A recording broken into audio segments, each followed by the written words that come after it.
রাজ্যের ফের সিভিক নিয়োগের ছাড়পত্র এলো, সেই সাথে সাথে আরও অন্য পদের চাকরি নিয়োগের ছাড়পত্র দিল রাজ্যের মন্ত্রিসভা।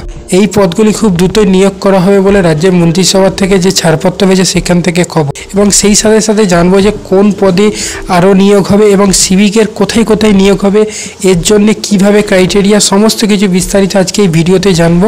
ভিডিওটি অবশ্যই শেষ পর্যন্ত দেখবেন।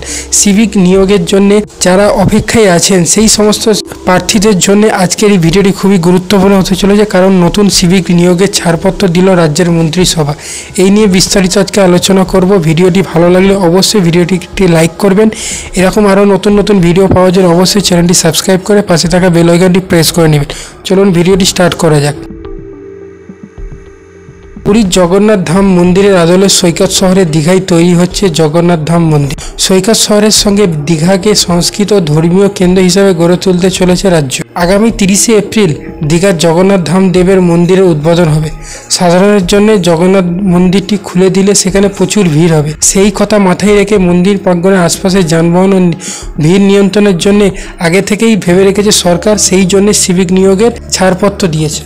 বুধবার মুখ্যমন্ত্রীর নেতৃত্বে মন্ত্রিসভার বৈঠকে বসে। সেখানে পূর্ব মেদিনীপুর দীঘাতে নির্মিত জগন্নাথ ধাম মন্দির প্রাঙ্গণের আশপাশে যান ও ভিড় নিয়ন্ত্রণের জন্য মোট 100টি সিভিক ভলেন্টিয়ার নিয়োগ হবে এবং টোটাল নিয়োগ হবে এখানে 114টি এবং তার সাথে বাকি 14টি পদে রয়েছে হুগলি ট্রমা কেয়ার সেন্টারের বিশেষ সংশ্লিষ্ট ক্যাডারের অধীনে 12টি অতিরিক্ত প্যারামেডিক্যাল পদ। এছাড়াও পশ্চিমবঙ্গ আইন সেবা সদস্য থেকে পশ্চিমবঙ্গ পরিবহন বিভাগের জন্য 2টি আইন পদাধিকার পদ সৃষ্টি করা হয়েছে। এই পদগুলি খুব দ্রুত নিয়োগ করা হবে বলে জানা গেছে। তো রাজ্যের মন্ত্রিসভা এই সিদ্ধান্ত নিয়েছে টোটাল 114টি পদ নিয়োগ করা হয়, তার মধ্যে 100টি সিভিক ভলেন্টিয়ার নিয়োগ হবে। এটা দীঘাতে যে পুরী ধাম মন্দির তৈরি হচ্ছে সেই জগন্নাথ ধাম মন্দিরের জন্য এই নিয়োগটি হবে। তো যারা যারা আবেদন করার জন্য যোগ্য এবং কিভাবে আবেদন করবেন সমস্ত কিছু যখন বিস্তারিত নোটিফিকেশন খুব তাড়াতাড়ি বেরোবে, কারণ 30শে এপ্রিলে আপনারা সকলেই জানেন নিয়োগ হতে চলেছে। অবশ্যই আপনারা অফিসিয়াল ওয়েবসাইটটা চেক করবেন, সেখানে বিস্তারিত আরও বিজ্ঞপ্তি সম্বন্ধে সমস্ত কিছু জানানো হবে।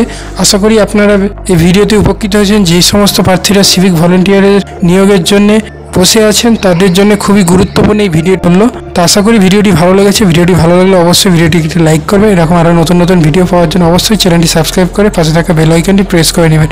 চলুন দেখা হচ্ছে একটি নতুন ভিডিওতে। ধন্যবাদ।